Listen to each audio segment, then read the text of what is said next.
Hello everybody and welcome back once again to Let's Play Mass Effect 2. Last time we left off, we fought our way across the human colony of... the name escapes me. Oh god. Terrible memory. The journal should help us out, should it not? Main mission? Horizon! There we go. Horizon! How could I forget the name? We battled across Horizon where we finally met up with Ashley Williams, who went into a huff and strop about us being rebuilt by Cerberus. I'm gonna tell their lies on you. I'm telling Captain Anderson on you. She might as well have said that like a child out in the school playground. I'm gonna tell the teacher on you. Anyway, she ran off in a huff, and we came back here and unlocked the tank, unlocking Grunt, the Krogan perfect warrior, and he walled me up. But I had a gun held to his stomach, and yes, I brought him round to my way of thinking, which is I'm in charge and you will do as I say. And he seems to be quite happy with that, which is nice. So, what we're going to do today then, you ask? We have a whole plethora of new main missions to do. We have more people to bring into our midst to recruit for the assault we are no doubt preparing for on the collectors in their home world as we jet off through the Omega 4 relay, but that is true far down in the future. For now, we also have other missions, like we want to go and help Miranda out with her sister, rehousing her. That is not our primary reason for going to Ilium, but it's one of.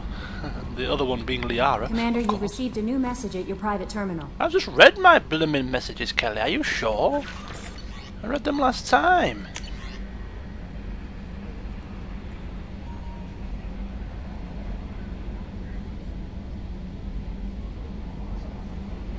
Yeah, I've read that. I just didn't mark it as read.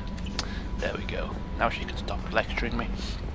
So yes, we have that to do as well. But before I do any of those, I did say a few parts ago that I will be exploring the galaxy in a bit more detail than I have been doing. I've just been dotting along, going across to main missions, to side missions. I haven't really been exploring the planets.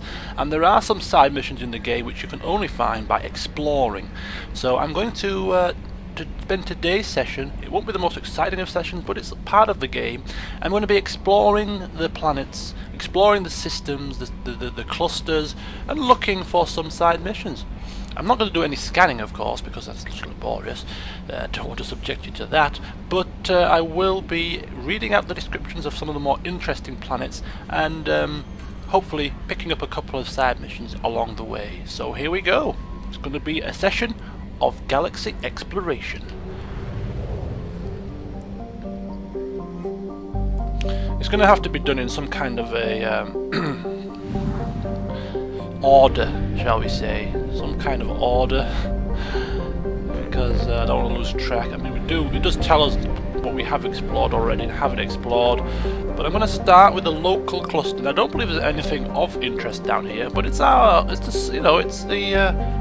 solar system. The system of Sol. Our star, our sun, and we're just going to take a nosy to see what we can pick up here. So we'll start with Mercury and work our way out to Pluto. There we go, Mercury. Handful of solar power stations exist. There's actually a population on this planet despite its closeness to the sun.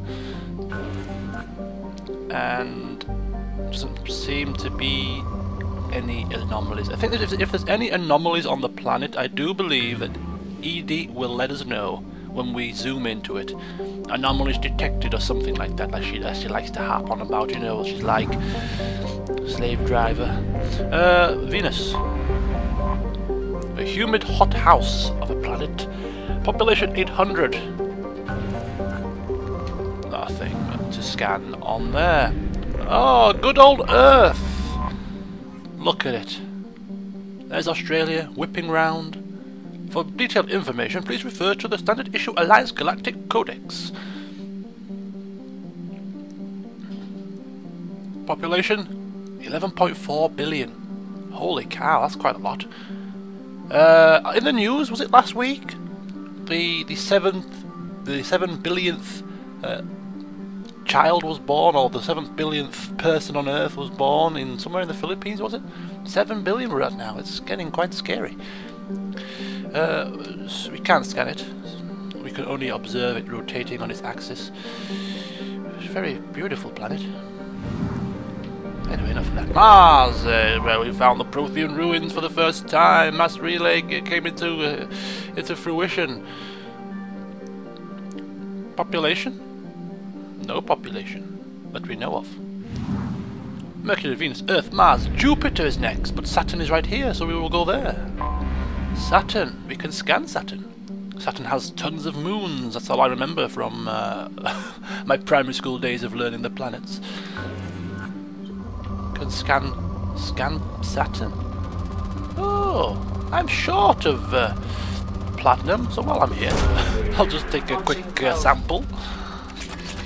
And then, thank you very much. Jupiter, here it is. Oh, look at the colours. Whoa, that's nice.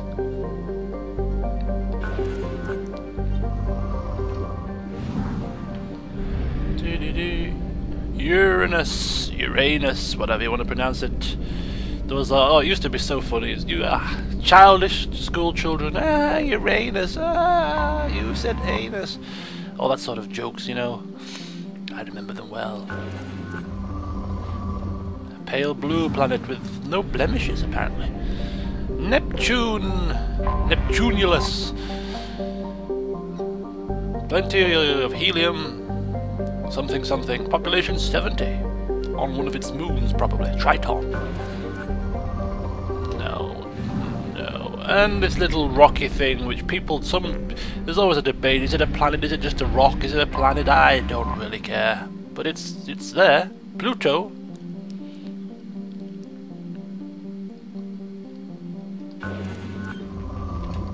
Okay, so there's a solar system. And there's not a thing we can do on it.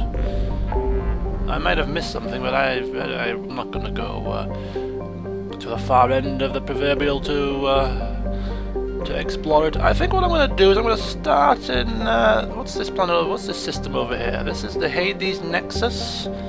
I think we'll probably start on here. I think, yeah.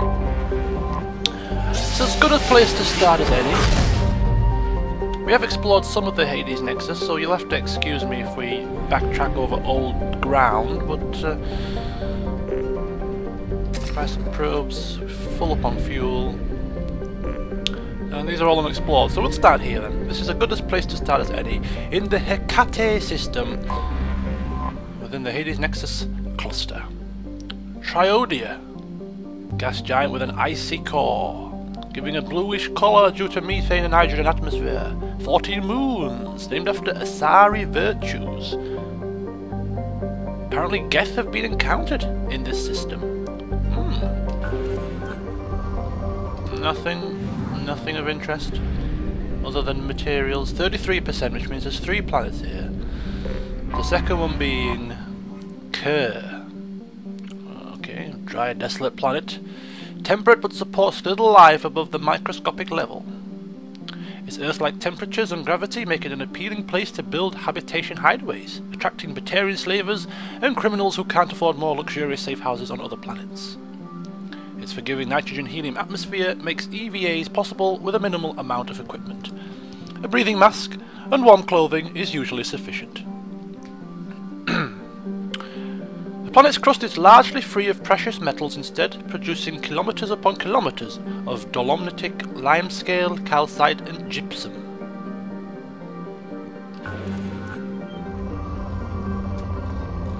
But it's rich in our materials that we need, so you lied to us. You made us think that it had no resources for them. It's rich with deposits of metals that we need. And Bothros. Bothros, nothing of interest here either.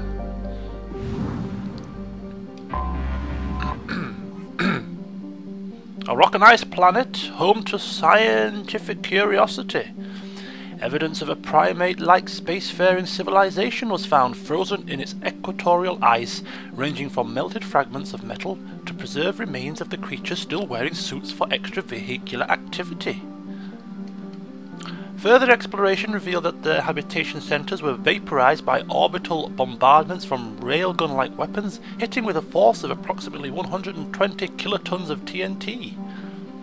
Only those that fled or happened to be away from the habitats were preserved in the ice, where they died of asphyxiation. This unknown species did not come from Asteria, but scientific teams are looking for evidence that they visited there.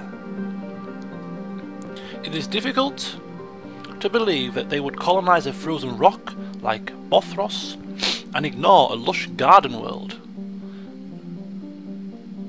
Their world of origin is also a mystery.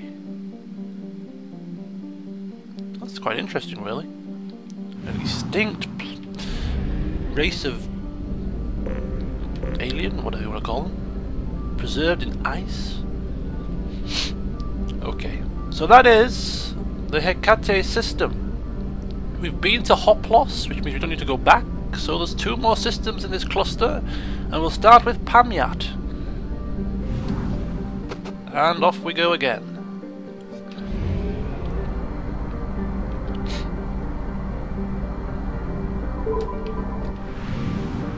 Okay, Pamyat, pretty small place. Starting off with Komarov.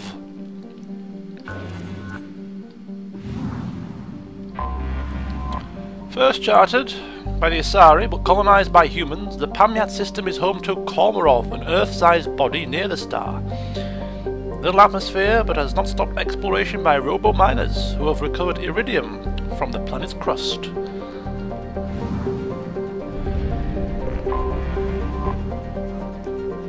Patsayev, a rock planet encased in frozen oceans. Patsayev is notable for the largest written message ever created by a human being. Andrei Kobzar, a disgruntled miner whose fortunes were spent prospecting for EZO, used a mass accelerator cannon of a local mercenary group's A-16 Mantis gunship to carve a 208-kilometer-long message in the ice saying "Ziz Nichego Net," Russian for "There's nothing here." This message can easily be seen from space. It now draws small tourist crowds. A 208-kilometer long message, that is one heck of a message. I think we've nothing to scan. I wonder if we could see it from the actual spinning globe. Can we see the message here? That would be quite cool if it incorporated it onto the actual globe of the game, but I don't think it has. No. Alright. Back out and move on to Dobrovsky, or Dobrovolsky, another near-Earth-sized rock planet without much atmosphere to speak of. Dobrovolsky is home to Altay Mineral Works, a local extraction company noted for its success in EZO refining. The planet itself provides aluminium for local fabricators, which are churning out habitats at an astonishing rate for a system that has no garden planets. With iron ore, or its ore, supply coming from all the way from shale system, Dobrovolsky is held up as the proof of the miner's cliché: where there's EZO, there's an economy. Come on, easy. No, nothing here either. Alright, so there's one planet that we're missing. Is it in the equatorial band? Yes, it is. It's in the asteroid belt. Volkov. Nothing here either.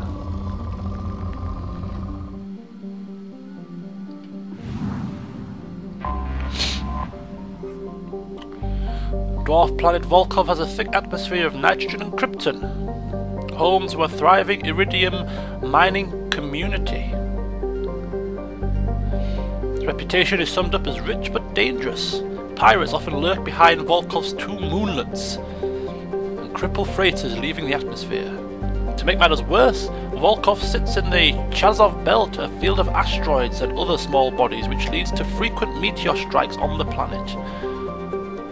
Meteor-related casualties remain rare, but on Volkov the chances of such a death are high enough that they are factored into insurance premiums.